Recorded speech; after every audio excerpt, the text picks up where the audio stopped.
On va parler de l'État islamique et d'abord au Proche-Orient avec vous, Olivier Ravanello.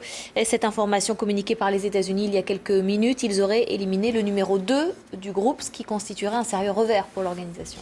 Oui, alors que l'État islamique frappe en Europe et que ses réseaux s'organisent, eh bien, sur son point d'ancrage en Syrie, l'organisation est en train d'être sérieusement déstabilisée. Les Américains confirment en effet qu'ils ont éliminé le numéro 2 de l'État islamique, celui qui était directement sous les ordres de al-Baghdadi, qui faisait office de ministre des Finances et aussi de donneur d'ordre pour des opérations extérieures. C'est un homme qui avait un long passé de djihadiste et son parcours reflète à lui seul l'évolution de ce qu'est l'État islamique aujourd'hui, c'est-à-dire que c'est un homme qui est autour de Zarqawi, à Falloujah, au tout début de l'insurrection islamiste contre la présence américaine, après l'arrivée en Irak de l'armée américaine.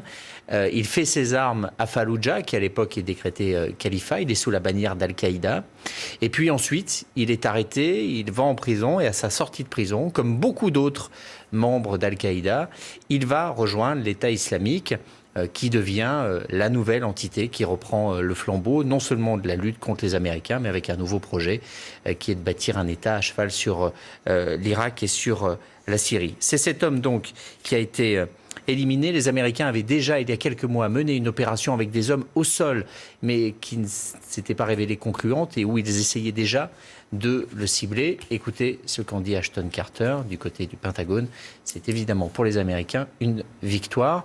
Intervention d'Ashton Carter qu'on écoutera dès qu'elle sera prête. En un mot, ce qui est aussi très important pour les Américains, c'est de pouvoir constater que leur renseignement fonctionne. Vous êtes sur des cibles.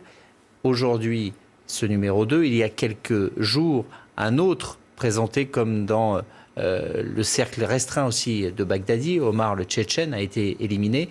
Ça veut dire qu'il y a au sein des seins de l'État islamique des informateurs qui sont aujourd'hui capables de donner aux Américains le lieu, les déplacements de ces hommes qui constituent la colonne vertébrale de l'organisation.